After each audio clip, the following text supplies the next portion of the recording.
Shalom, haleluya. Terpujilah Tuhan yang senantiasa mengasihi saudara dan saya, sehingga kita dipertemukan melalui The Other Side channel ini. Hari ini kita akan melihat seorang tokoh besar, tetapi juga kontroversial. Tokoh ini disebut Immanuel, yang berarti Tuhan beserta kita. Tokoh inilah yang bernama Yesus. Yesus lahir di sebuah kandang domba. Ia dilahirkan oleh seorang perawan yang bernama Maria, yang pada saat itu bertunangan dengan Yusuf. Keluarga kecil ini pun hidup sederhana di sebuah desa yang bernama Nazaret. Meskipun keluarga kecil ini hidup sederhana, tetapi mereka takut akan Tuhan dan taat beragama. Yesus pun tumbuh besar, berhikmat, semakin dewasa, semakin berhikmat. Dan pada satu waktu, Yesus pun mulai mengajar di rumah ibadat.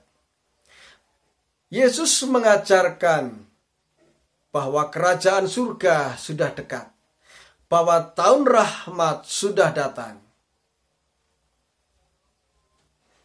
Yesus mulai mengajar dari satu tempat ke tempat lain. Tetapi juga Yesus melakukan tindakan-tindakan di luar nalar.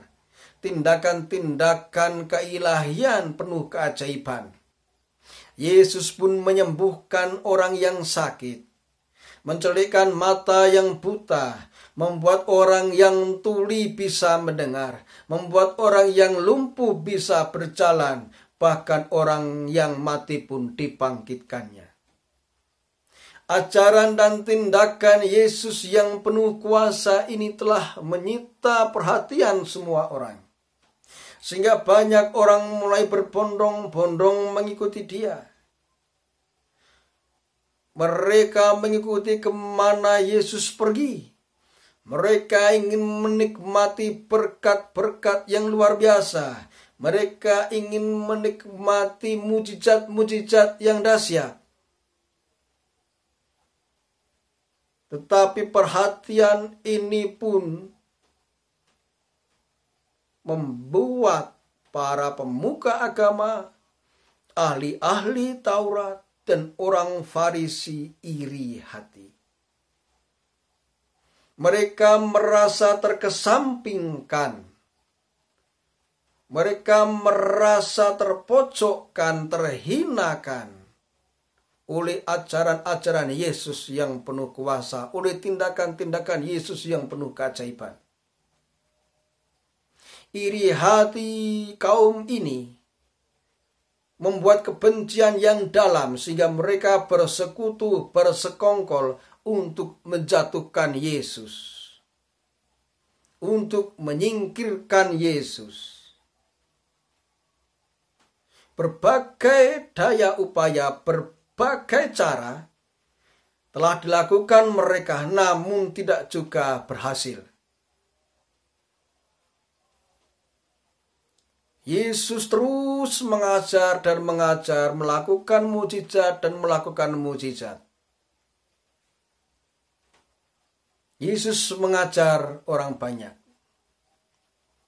Tetapi ada kalanya secara khusus mengajar kepada murid. Di satu waktu ilahi yang tepat, para pemuka agama, para ahli kitab Taurat, para orang Farisi berhasil menjatuhkan hukuman terhadap Yesus. Yesus pun dijatuhi hukuman mati. Dan hukuman ini adalah hukuman yang paling keji, yaitu hukum mati disalib. Hukuman disalib pada saat itu merupakan hukuman yang paling keji, karena orang yang mati digantung di kayu salib sampai matinya, orang itu adalah orang yang terkutuk. orang yang tidak diterima di langit dan juga tidak diterima di bumi. Dan Yesus mengalami itu. Tetapi hal yang tidak disangkakan banyak orang, bahwa Yesus bangkit dari mati pada hari ketiga. Para murid pun seakan tak percaya. Sehingga Yesus pun selalu mengunjungi para murid untuk menyatakan bahwa dialah Yesus yang pernah bersama-sama dengan mereka. Dalam ketidakpastian para murid, dalam keraguan para murid, di satu waktu Yesus harus naik ke surga. Para murid pun menyaksikannya.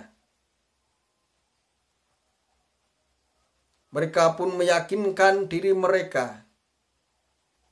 Mereka pun mulai percaya bahwa Yesus yang pernah bersama-sama mereka itu memang Tuhan.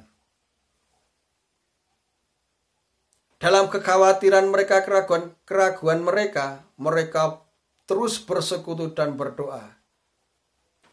Dan di satu waktu mereka berkumpul, berdoa, Tuhan mencurahkan Roh Kudus-Nya.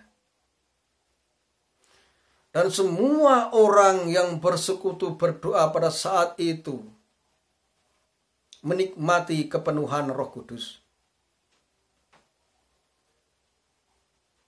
Dan mulailah kekuatan keberanian itu muncul di setiap para murid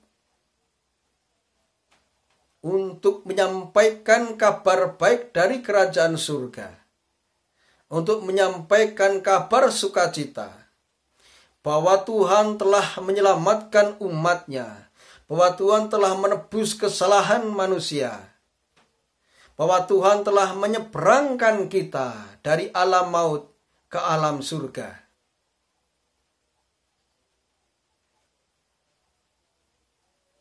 Itulah Yesus yang kontroversial.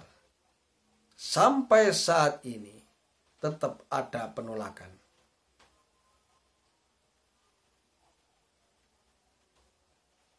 Dan inilah yang dipegang orang Kristen. Bahwa Yesus yang telah ditolak dunia ini adalah Tuhan sendiri. Yang disembah, yang diagungkan dan dipuji.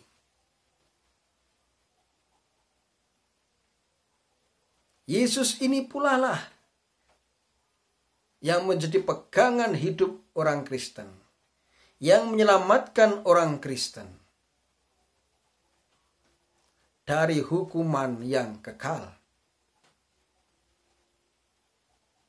Meskipun sampai saat ini dan untuk di hari nantinya tetap ditolak.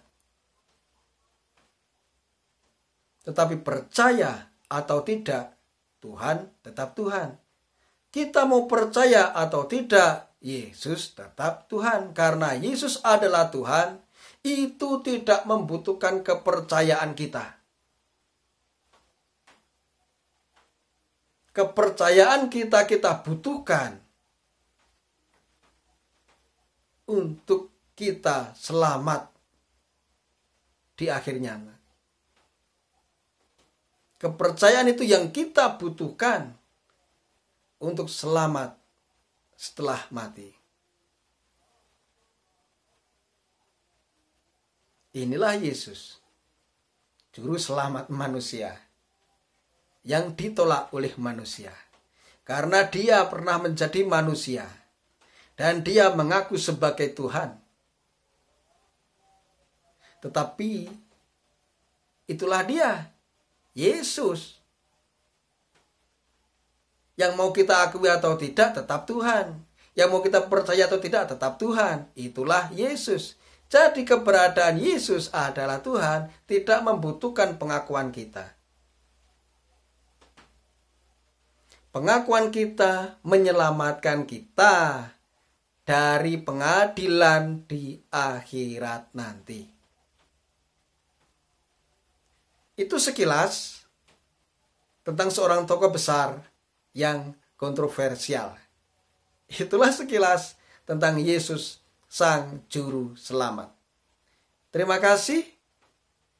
Terima kasih saudara telah bersama saya untuk melihat kembali tentang Yesus yang adalah Tuhan, telah menjadi manusia untuk menyelamatkan kita. Sampai bertemu pada waktu-waktu yang akan datang. Haleluya, haleluya. Tuhan memberkatimu. Amin.